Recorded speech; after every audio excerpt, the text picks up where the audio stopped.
سال کا دوسرا قمری گرہن 5 مئی کو لگے گا۔ گرہن کا آغاز رات 8:14 پر ہوگا۔ انتہائی نقطہ عروج رات 10:22 پر ہوگا۔ خاتمہ گرہن 6 مئی رات 12:31 پر ہوگا۔ گرہن کا کل دورانیہ 5 گھنٹے 17 منٹ پر ہوگا۔ پیارے نبی صلی اللہ علیہ وسلم نے اسے باقاعدہ دیکھا یا صحابہ کرام نے اسے باقاعدہ دیکھا تو کبھی ایسا نہ ہوا کہ گرہن کے دوران انہوں نے اسے نظر انداز کیا ہو یا انہوں نے کہا ہو کہ یہ تو کوئی بات نہیں، یہ ہوتے رہتے ہیں یا آتے رہتے ہیں، یہ تو چاند اور سورج کے درمیان زمین آ گئی ہے تو روشنی چاند تک نہیں پہنچ رہی۔ یہ سب نبی کریم صلی اللہ علیہ وسلم کو پتہ تھا، اس لیے آپ صلی اللہ علیہ وسلم نے کبھی اس دوران نماز نہیں چھوڑی۔ اسلامی نقطۂ نظر سے اگر گرہن لگ رہا ہے، چاہے چاند نظر آئے یا نہ نظر آئے، یہ سنت موقدہ ہے کہ آپ نماز خسوف ادا کریں۔ چاند گرہن کے وقت نماز خسوف ادا کی جاتی ہے، اس کو نماز آیت بھی کہتے ہیں۔ اس کو پڑھنے کا کیا طریقہ ہے؟ نماز خسوف چاند گرہن کے وقت 2 رکعت نماز پڑھیں۔ دونوں رکعتوں میں سورہ فاتحہ کے بعد قرآن حکیم کی جو سب سے زیادہ لمبی سورت یاد ہو پڑھیں۔ نماز پڑھنے کے بعد قبلہ رخ بیٹھے رہیں اور چاند گرہن ختم ہونے تک توبہ و استغفار میں مصروف رہیں۔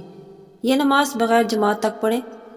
اس دوران زیادہ سے زیادہ خوف الہی اپنے دل میں پیدا کریں کہ اللہ تعالیٰ ہر چیز پر قادر ہے۔ قمری گرہن کے اثرات جن بروج پر پڑیں گے وہ ہیں ٹورس، لیو، اسکارپیو اور ایکویریس والے۔ ان بروج نے اپنا کیا صدقہ دینا ہے اور اس کا کیا وظیفہ ہے، تو چلتے ہیں اس کی طرف۔ ٹورس برج سور والے، ان افراد کا صدقہ ہے کہ یہ مچھلی کو دانہ ڈالیں، کالی دال یا چنا، اور اس کا وظیفہ ہے یا ارحم الراحمین 24 مرتبہ پڑھیں۔ اسکارپیو عقرب، ان کا صدقہ ہے کہ سرخ چیز کا صدقہ دیں جیسے کہ لال لباس، گوشت وغیرہ، اور ان کا وظیفہ ہے یا ارحم الراحمین 23 مرتبہ پڑھیں۔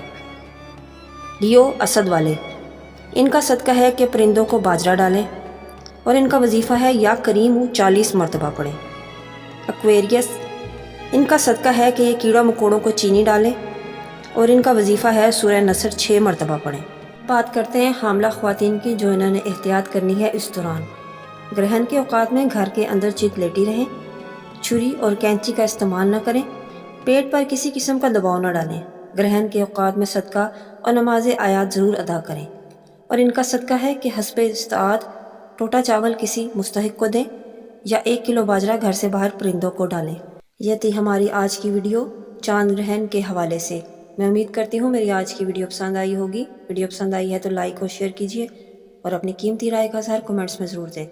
ملتے ہیں نیکسٹ ویڈیو میں ایک نیو ٹاپک کے ساتھ، تب تک اللہ حافظ۔